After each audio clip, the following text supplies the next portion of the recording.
Ce que tu mets en terre, c'est ce qui va pousser, mon frère, ma soeur.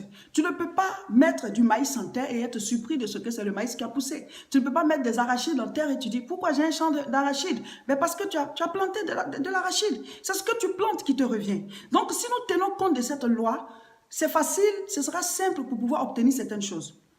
Souvent, certaines femmes se plaignent, oui, mon mari ne m'invite jamais au restaurant, il ne me fait jamais des cadeaux, il ne fait jamais ci, il ne fait jamais ça. La Bible dit, dans la loi de la sémence et de la récolte, que l'homme récolte ce qu'il a sémé. Mon frère, ma soeur, si tu vois que telle ou telle chose n'est pas dans le jardin, ça veut dire quoi? Le couple est un jardin. La Bible dit que quand Dieu a créé Adam et Ève, il les a mis dans un jardin. Donc, votre couple, c'est comme un jardin. Et Dieu a dit à Adam, cultive le jardin et protège-le. Donc, la loi de la sémence et de la récolte, ben, je veux voir telle ou telle chose dans mon couple. Ben, il faut le sémer. Il faut le sémer. Toi, tu commences à faire ça. Et finalement, ça va pousser chez l'autre et la personne va te rendre ce que tu lui as donné. Plusieurs personnes passent leur temps à dormir. Pendant que tu es jeune et que tu es en âge d'activité, parce qu'il y a l'âge d'activité, et pendant ce âge d'activité-là, toi, tu dors. C'est-à-dire, qualification professionnelle, dormeur, dormeuse. Toi, tu ne fais que dormir. Tu as plus de temps de sommeil que de temps d'activité. Alors que dans notre vie, il y a un temps d'activité. Et quand là, le temps d'activité passe, on rentre dans la vieillesse. Et là, on doit maintenant consommer ce qu'on avait mis de côté. Mais toi, c'est pendant ton temps d'activité que tu dors plus et tu sèmes peu. Mon frère, ma soeur, tu vas récolter peu. Et tu seras étonné de voir que les autres seront dans l'abondance à un certain moment. Et toi, tu es toujours dans la disette. Pourquoi? Parce que pendant le temps de la récolte, pendant le temps de la sémence, toi tu dormais, mais au temps où on doit récolter, tu as juste un peu, tu regardes autour de toi, tu vois que les autres ils en ont beaucoup et même abondamment, ils peuvent maintenant aider d'autres personnes et tu es étonné. Mais ça dépend de ce que tu as sémé. Mon frère, ma soeur, si tu veux avoir beaucoup, tu dois te battre. Le thème de notre enseignement du jour est la loi de la sémence et de la récolte. Eh oui, la loi de la sémence et de la récolte. Mon frère, ma soeur, toi qui suis cette vidéo, tu dois savoir que nous sommes dans un monde qui est régi par des lois, des préceptes, par des commandements.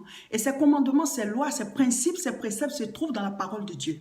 Parce que toute chose a été faite par la parole. Dieu a créé les cieux et la terre par la parole. Il a créé les luminaires, il a créé les planètes, il a créé les plantes, les animaux et même nous les hommes, tout a été créé par la parole.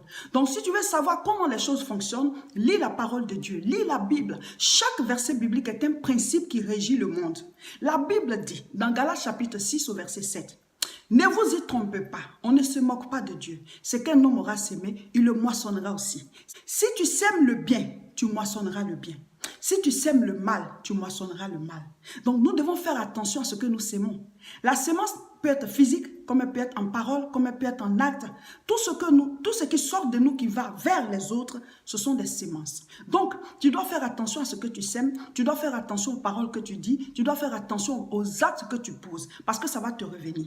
Si tu fais le mal, tu récolteras le mal. Si tu fais le bien, tu récolteras le bien. Souvent, quand on fait le bien, on est surpris, on se dit pourquoi est-ce que le bien ne nous a pas été rendu par ceux à qui on a fait le bien. Je vais te dire, ce n'est pas forcément ceux à qui tu fais le bien qui vont te le rendre, mais ce bien il va revenir. Parce que la Bible dit, ne vous y trompez pas. Ce qu'un homme aura sémé, il le moissonnera. C'est la loi de la parole. Le monde est régi par ça. C'est ce qu'on appelle la loi de la sémence et de la récolte. Et ce qu'un homme aura sémé, il le moissonnera. Ça veut dire, si tu sèmes aussi le mal te reviendra. Pas forcément celui à qui tu as fait le mal, parce que la personne peut décider de te pardonner. Mais tu vas te dire, ben, tout va bien parce que la personne m'a pardonné. Mais non, c'est une sémence, ça va te revenir. À moins que tu ne te sois repenti devant Dieu pour demander pardon afin que le sang de l'agneau vienne effacer ce mal. Tu demandes pardon à la personne et tu demandes pardon à Dieu pour que ce mal il soit effacé. Parce que ce qui est impossible à l'homme est possible à Dieu. Sinon, tout mal, toute mauvaise sémence pousse, toute bonne sémence pousse. Donc c'est la loi de la nature. La vie te rend ce que tu lui donnes. La vie te rend ce que tu lui donnes. Ce que tu n'as pas donné à la vie, ne t'attends pas à ce que la vie te rende cette chose. Mon frère, ma soeur, c'est pour cela que nous devons nous dire, qu'est-ce que je veux récolter un jour? Quelle vie je vais avoir? Quel niveau de vie quel niveau je vais atteindre dans ma vie? Et décider de mettre ces sémences-là en terre. Décider de mettre ces sémences-là en terre. Parce que la vie te rend ce que tu lui donnes. On ne se moque pas de Dieu.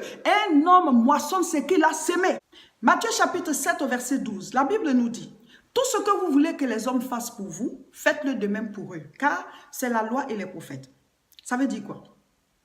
Nous voulons souvent que les gens nous fassent telle chose, telle chose. Nous voulons que les gens soient bien avec nous, qu'ils soient gentils, que telle personne se comporte de telle ou telle manière. La Bible dit le secret pour l'obtenir, c'est que nous-mêmes, nous devons le faire d'abord. Toujours la loi de la sémence et de la récolte. La vie te rend ce que tu lui donnes. La vie te redonne ce que tu lui as donné. Ce que tu mets en tête, c'est ce qui va pousser. Tout ce que nous voulons voir nos enfants manifester comme comportement quand ils seront grands, nous devons leur inculquer cela dès maintenant. C'est ce que nous inculquons à nos enfants dans leur enfance qu'ils vont nous rendre quand ils seront grands ou alors qui deviendra leur comportement quand ils seront grands.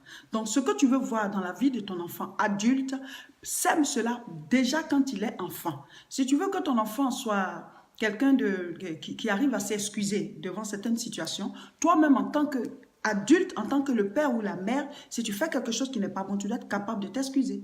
Je m'excuse, mon enfant, c'est moi qui suis en faute. J'aurais pas dû faire ça, j'aurais pas dû faire ci. Certains parents croient que le fait de s'excuser devant son propre enfant, c'est comme si on se rabaissait. Non, je vous dis, non. Au contraire, c'est une grandeur d'esprit. L'enfant, du coup, il se rend compte que, quand on fait une mauvaise chose, on doit demander pardon. Parce que papa, il le fait. Parce que maman le fait. Donc, cet enfant-là, ce sera facile pour lui de s'excuser. Maman, je suis désolée. Maman, je te demande pardon. J'ai fait ci, ça, c'est pas bon. Parce qu'il t'a vu le faire. Mais souvent, certaines personnes se disent, ben, mon enfant, je vais m'excuser devant mon enfant. C'est trop grave, ça. Non. C'est pas une manière de se rabaisser. C'est une manière de montrer que quand c'est pas bon, c'est pas bon. Je suis ton père, je suis ta mère, mais je peux me tromper. Je suis ton père, je suis ta mère, mais je peux avoir tort.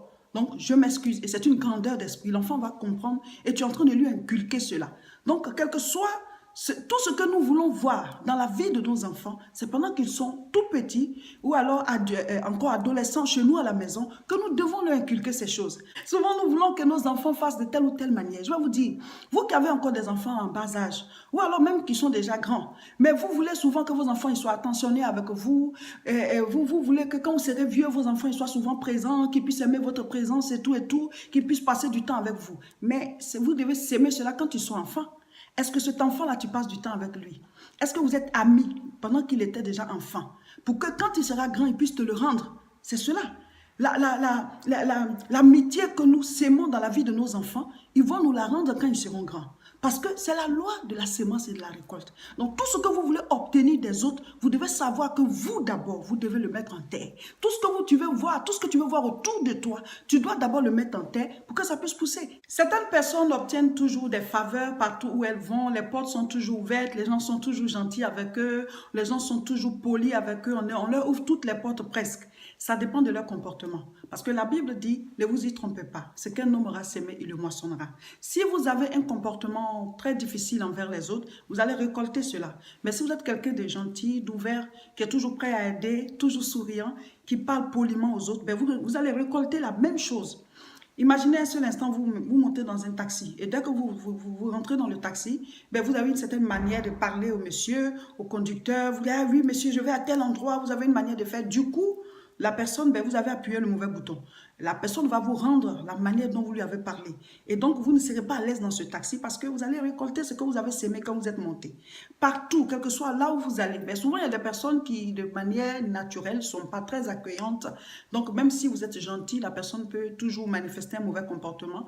Mais vous savez, même si la personne a manifesté un mauvais comportement, si elle ne vous rend pas ce que vous lui avez donné, vous allez le sémer, vous allez le récolter. Parce que c'est la loi de la sémence et de la récolte. Quelqu'un d'autre va vous rendre cela. Et même si cette personne semble vous fermer la porte, une autre personne va venir vous ouvrir cette porte-là. Il y a des gens, par exemple, qui sont tout le temps en train de dire les défauts des autres. Ben, les gens aussi vont t'insulter parce que tu n'es pas sans défaut, tu n'es pas Miss Monde ou bien, je sais pas, ou bien tu n'es pas sans mauvais caractère. Chacun de nous a un mauvais caractère quelque part. Et c'est pour cela que quand nous venons à Christ, le Seigneur dit, soyez transformés par le renouvellement de l'intelligence. Nous devons chaque jour prendre la parole de Dieu pour changer les mauvais comportements que nous avons pris dans le monde et qui ne doivent plus être dans notre vie quand on devient chrétien. Donc, forcément, si tu es tout le temps en train de dire, mettre le doigt sur les défauts des autres, sur les mauvais caractères des autres, si celui-ci, c'est que celui-ci a fait et tout ça, ben toi aussi, c'est ce qu'ils vont te faire. Vous savez, l'être humain est comme un interrupteur où il y a deux boutons. Il y a la mauvaise et puis la bonne. Si tu appuies le bon bouton, ben, tu auras de bonnes choses. Tu appuies le mauvais bouton, tu auras de mauvaises choses. Tu trouves quelqu'un, la manière dont tu parles à la personne, si ta manière de lui parler est polie, la personne va te répondre poliment. Si tu lui parles de manière vraiment impolie, ben, tu vas récolter aussi l'impolitesse. 2 Corinthiens chapitre 9, verset 6. La Bible dit, Sachez-le, celui qui sème peu moissonnera peu, et celui qui sème abondamment moissonnera abondamment. Nous sommes toujours dans la loi de la sémence et de la récolte. La Bible dit, ta récolte est en fonction de ta sémence. Si tu sèmes peu, alors tu récolteras peu. Si tu sèmes abondamment, tu récolteras abondamment. La vie nous redonne ce qu'on lui a donné. Donc si tu fais beaucoup d'efforts, la vie te donnera beaucoup de résultats. Si tu fais peu d'efforts, la vie te donnera un peu de résultats. Parce que c'est ce que tu auras sémé. Même dans la maison de Dieu, souvent quand on nous dit de donner pour soutenir l'œuvre de Dieu, pour pouvoir faire telle ou telle chose, pour que l'œuvre de Dieu avance, pour que les âmes soient gagnées, ce n'est pas tout le monde qui donne de la même manière. La Bible dit que ce qu'un homme aura sémé, le moissonnera. La Bible dit, celui qui sème peu moissonnera peu, celui qui sème abondamment moissonnera abondamment. Mon frère, ma soeur, souvent tu suis les vidéos, tu es très édifié, mais est-ce que tu as déjà eu à cœur de soutenir l'œuvre que je fais? Je suis en train de vous parler, ce sont des caméras qui nous filment, mais ce sont des gens qui ont soutenu, qui ont donné leur argent et on a acheté ce matériel, on est en train de faire l'œuvre de Dieu. Est-ce que toi, tu as déjà pensé à soutenir? Est-ce que tu as déjà pensé à apporter ton aide pour que l'œuvre de Dieu puisse avancer? La Bible dit, celui qui sème peu moissonnera peu, celui qui sème abondamment moissonnera abondamment. Et chaque fois qu'on fait les vidéos, je mets mes contacts. Si tu as envie de soutenir l'œuvre de Dieu, c'est simple, tu appelles et on te dit comment tu feras pour faire parvenir ton bien, ta part, pour que l'œuvre de Dieu puisse avancer. Nous le ferons. Déjà, tu le vois. Tu vois que déjà, les âmes sont gagnées à travers les enseignements que nous donnons sur les vidéos. Mais quelle est ta part dans cette œuvre? Quelle est ta part? Oui, parce que celui qui sème peu moissonnera peu, celui qui sème abondamment moissonnera abondamment. Oh, Dieu ne force jamais quelqu'un à faire. Moi, je suis en train de faire la vidéo. Ce n'est pas que Dieu m'a forcé, mais parce que je sais que c'est ma part. Ce que Dieu m'a donné, je dois le partager avec les autres. Donc, quand l'enseignement me parvient, moi aussi, je mets en ligne pour que vous aussi soyez édifiés. Mais quand toi, Dieu te bénit, est-ce que tu apportes pour que l'œuvre de Dieu puisse avancer? Parce que celui qui sème peu, il moissonne peu. Celui qui sème abondamment, moissonne abondamment. Ce sont des lois. Donc, si tu entres dans cette loi, ben, tu récoltes selon ce que cette loi a dit. Je suis Seka Olga, pasteur à l'église évangélique La Moisson de France. Nous prions à Tourcoing, c'est dans le nord de la France. L'adresse c'est 48 rue Saint-Omer, 59 200. C'est tous les dimanches à partir de 10 h. Nous avons des retraites spirituelles, nous avons des temps d'entretien, des week-ends spirituels. Vous pouvez venir de partout pour assister à ces cultes avec nous. Il suffit de nous appeler au 0033 751 51 25 16. On vous dira les prochains rendez-vous spirituels ici à l'église évangélique La Moisson de Tourcoing pour que vous puissiez venir y participer. Une fois par mois, nous faisons des grands moments de prière au niveau de Paris, précisément à Aubervilliers. L'adresse est 29 rue Sadi Carnot, 93 300 Aubervilliers. Vous pouvez nous appeler au 0033 751 51 25 16 pour avoir les dates des prochaines croisades. Pour le mois d'août, c'est le samedi 18 août à 14 h 30 dans la même salle dont je viens de donner l'adresse. Tous à Aubervilliers pour ces moments glorieux dans la présence de Dieu. Venez prendre l'onction, venez prendre l'enseignement parce que c'est l'enseignement qui ouvre nos yeux, qui fait tomber les écailles et qui nous guérit. Si vous êtes touché par ces enseignements que nous faisons, ben, participez à l'œuvre de Dieu en partageant. Partagez massivement sur tous les réseaux sociaux, Facebook, WhatsApp, sur YouTube. Notre chaîne, c'est La Moisson TV. La Moisson TV, allez-y dessus et cliquez sur s'abonner. Et chaque fois qu'on va mettre les vidéos, ils vont vous faire signe et vous allez les voir. Si vous nous recevez sur Facebook, juste au-dessus de la vidéo, il y a un doigt, comme ça vous cliquez dessus. Cela voudra dire que vous êtes abonné et chaque fois qu'on va mettre les vidéos, vous allez les recevoir. Et surtout, partagez massivement sur tous les réseaux sociaux et quand vous finissez, vous cliquez sur partager. Comme ça, tous vos amis sur Facebook vont recevoir cette vidéo. Que Dieu vous bénisse et à la prochaine.